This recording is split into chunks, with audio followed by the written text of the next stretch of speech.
చూస్తూ ఉంటే ఉత్తరాంధ్ర ప్రజలు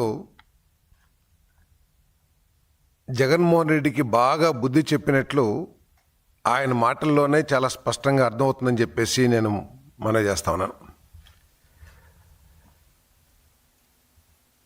అక్కడ ప్రజలు రాక యాత్ర పూర్తిగా ఫెయిల్ అయిన పరిస్థితుల్లో ఆయన మాటల ద్వారా ఆయనలోని ఫ్రస్ట్రేషన్ని బయటపెడుతూ ఎటువంటి సబ్జెక్టు లేకోకుండా ప్రజలకు మేలు చేసే ఆలోచనలు ఒక్కటి కూడా ఆయన మాటల్లో కనపడకుండా ఏదో పురాణం చెప్పినట్లు పెడబొబ్బలు పెడుతూ అరుపులు అరుస్తూ ఆయన ఉపన్యాసం అర్థమవుతుంది.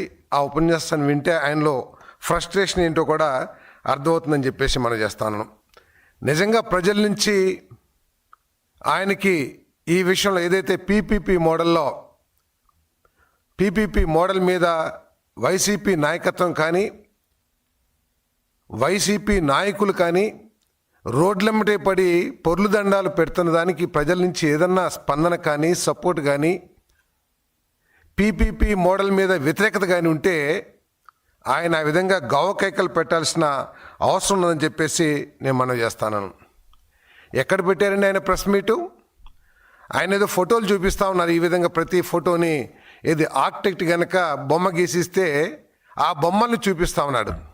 నేను అడుగుతా ఉన్నాను జగన్మోహన్ రెడ్డి గారిని, జగన్మోహన్ రెడ్డి గారు మీకు కాలేజీలు శాంక్షన్ చేసిన తర్వాత ఎందుకు పూర్తి చేయలేకపోయారని చెప్పేసి నేను ప్రశ్నిస్తా ఉన్నాను. నేను మీరు ఏ మేరకు నిధులు ఖర్చు చేయగలిగారని చెప్పేసి కూడా నేను ప్రశ్నిస్తా ఉన్నాను. నేను మీరు ఏదైతే నర్సీపట్నం కాలేజీ అని చెప్పేసి గవ్వకేకలు పెట్టారో, లేకపోతే ఉత్తరాంధ్ర మీద లేని ప్రేమను ఏ విధంగా ఒలకపోసారో, ఆ ఉత్తరాంధ్రలోని కాలేజీలకి మీరు ఏమాత్రం ఖర్చు పెట్టారో ఒకసారి ఉత్తరాంధ్ర ప్రజలకి అక్కడే చెప్పి అక్కడి నుంచి కదలాలని చెప్పేసి కూడా నేను అడుగుతా ఉన్నాను. నేను కేవలం 10% నిధులు ఖర్చు పెట్టి ఏదో నేను పొడిచేశాను అని చెప్పేసి చెప్పటం హాస్యాస్పదంగా ఉందని చెప్పేసి కూడా నేను మనం చేస్తాను. ఉత్తరాంధ్ర ప్రజలు అంత అమాయకులు కాదు. వారి కళ్ళెదురుగుండా మీరు చేసిన అక్రమాలు ఏమిటో, మీరు చేసిన దోపిడీలు ఏమిటో చాలా స్పష్టంగా అర్థమైందని చెప్పేసి నేను మనం చేస్తా ఉన్నాను. నేను ఈరోజు పీపీపీ మోడల్ గురించి మీరు ఏదో గావకేకలు పెడతా ఉన్నారు. నేను అడుగుతా ఉన్నాను, నేను జగన్మోహన్ రెడ్డి గారు, పీపీపీ అంటే మీ ఉద్దేశంలో ప్రైవేటైజేషన్ అని చెప్పేసి ఎందుకు అంటున్నారు అని చెప్పేసి నేను ప్రశ్నిస్తా ఉన్నాను. నేను మీకు అవగాహన ఉండి మాట్లాడుతున్నారా, లేకపోతే అవగాహన లేకోకుండా ప్రజల్ని మభ్యపెడటానికి మీ అరాచకాలని దాచిపెట్టడానికి ప్రయత్నం చేస్తున్నారా అని చెప్పేసి అడుగుతా ఉన్నాను. నేను ప్రైవేటైజేషన్కి పీపీపీ మోడల్కి తేడా తెలియని మీరు అసలు ఒక నాయకుడు, ఒక రాజకీయ పార్టీకి నాయకుడిగా ఏ విధంగా అయ్యారని చెప్పేసి కూడా నేను ఏదో ప్రశ్నిస్తా ఉన్నాను. నేను మీరు ఎందుకు ఈ పీపీపీ మోడల్ని వ్యతిరేకిస్తున్నారో ఒకసారి ఈ రాష్ట్ర ప్రజలకి సమాధానం కూడా చెప్పాలని చెప్పేసి కూడా అడుగుతా ఉన్నాను. నేను మీరు ఎప్పుడు కూడా మీ ప్రభుత్వంలో పీపీపీ మోడల్ అనే విధానాన్ని మీరు అవలంబించలేదని చెప్పేసి కూడా అడుగుతా ఉన్నాను. నేను మీరు గంగవరం పోర్టు కానివ్వండి, భోగాపురం ఎయిర్పోర్ట్ కానివ్వండి, మచిలీపట్నం పోర్టు కానివ్వండి, ఇవన్నీ కూడా మీ హయాంలో పీపీపీ మోడల్లో ఇచ్చిందే కదా అని చెప్పేసి అడుగుతా ఉన్నాను. నేను ఇవన్నీ పక్కన పెడితే హెల్త్ గురించి కూడా మాట్లాడుతూ ఉన్నారు. ఈరోజు పీపీపీ మోడల్ని వ్యతిరేకిస్తున్న మీరు 18 సెప్టెంబర్ 2020న విజయవాడ గవర్నమెంట్ హాస్పిటల్ని GGH Vijayawada consisting of OPD area, cath lab, cardiac ICU and cardiology wards and other common areas to Messrs safe nutrients private limited ఎందుకు అప్పచెప్పారు అని చెప్పేసి అడుగుతా ఉన్నా. నేను మీరే కదా ఈ పీపీపీ మోడల్లో ప్రైవేటైజేషన్కి, ప్రైవేట్ పార్టీకి విజయవాడ గవర్నమెంట్ హాస్పిటల్లో పూర్తిగా నిర్మాణం పూర్తయిపోయిన హాస్పిటల్ని మీరు ఈ సర్వీసెస్కి cardiac GGH Vijayawada consisting of OPD area, cath lab, cardiac ICU and cardiology wards and other common areas to Messrs safe nutrients private లిమిటెడ్కి మీరు అప్పచెప్పారా లేదా అని చెప్పేసి నేను ప్రశ్నిస్తా ఉన్నా. నేను ఎందుకు ప్రజల్ని మభ్యపెడుతున్నారు? ఎందుకు ప్రజల్ని ఇంకా మోసం చేస్తారు? మీరు 5 సంవత్సరాలు మోసం చేస్తే ప్రజలు మీకు చెంపదెబ్బ ఏ విధంగా కొట్టారో కూడా అర్థం చేసుకోకుండా, బుద్ధి తెచ్చుకోకుండా ఇంకా ఎందుకు ప్రజలు మోసం చేస్తానికి ప్రయత్నం చేస్తున్నారో ఒకసారి సమాధానం చెప్పాలని చెప్పేసి నేను మనవి చేస్తా ఉన్నాను. పీపీ మోడల్లో ఏదైతే ఈరోజు కూటమి ప్రభుత్వం తీసుకుందో దాంట్లో లోపాలు ఏమిటో ఒకసారి చెప్పమని చెప్పేసి కూడా నేను ప్రశ్నిస్తా ఉన్నాను.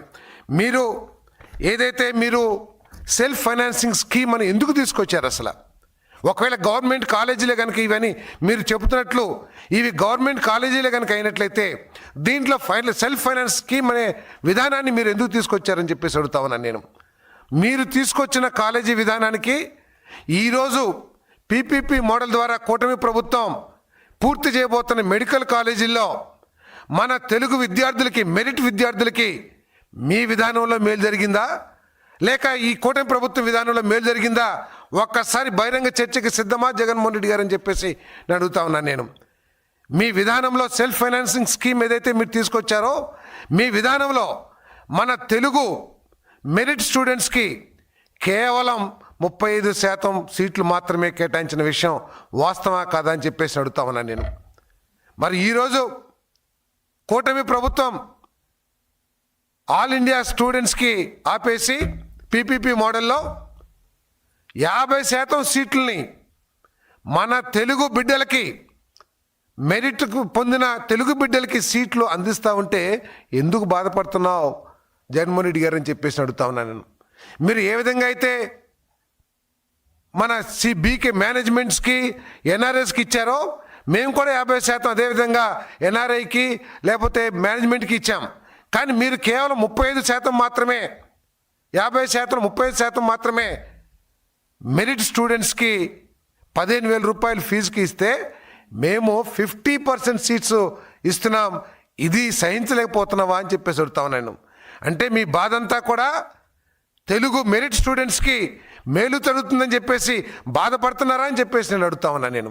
ఈరోజు మీరు చేసిన ఆర్థిక విధ్వంసం మూలంగా ఈ రాష్ట్రంలో ఈరోజు మీరు ఆఖరికి 20 సంవత్సరాల మద్యం మీద వచ్చే ఆదాయాన్ని కూడా తాకట్లు పెట్టి అప్పులు తీసుకుని ఈ రాష్ట్ర ఆర్థిక పరిస్థితిని చిన్నాభిన్నం చేసేస్తే బాధ్యత కలిగిన ఒక ప్రభుత్వంగా, ఎంతో అనుభవం కలిగిన ఒక ముఖ్యమంత్రి చంద్రబాబు నాయుడు గారు ఏ విధంగా అయినా సరే ఈ రాష్ట్రంలో స్టూడెంట్స్కి విద్యను అందించాలి అని చెప్పేసి ఒక విధానాన్ని తీసుకొచ్చి ప్రపంచవ్యాప్తంగా యాక్సెప్ట్ చేసిన విధానాన్ని పీపీపీ మోడల్ని తీసుకొచ్చి మీరిచ్చిన స్టూడెంట్స్ కంటే, మెరిట్ స్టూడెంట్స్ కంటే కూడా ఎక్కువ మంది స్టూడెంట్స్కి సీట్లు ఇచ్చి చేస్తుంటే ఎందుకు ఈ నానాయాగి చేస్తున్నావు జగన్మోహన్ రెడ్డి గారు? ఏ రాజకీయ లబ్ధి కోసం చేస్తున్నావు జగన్మోహన్ రెడ్డి గారు అని చెప్పేసి అడుగుతా ఉన్నాను.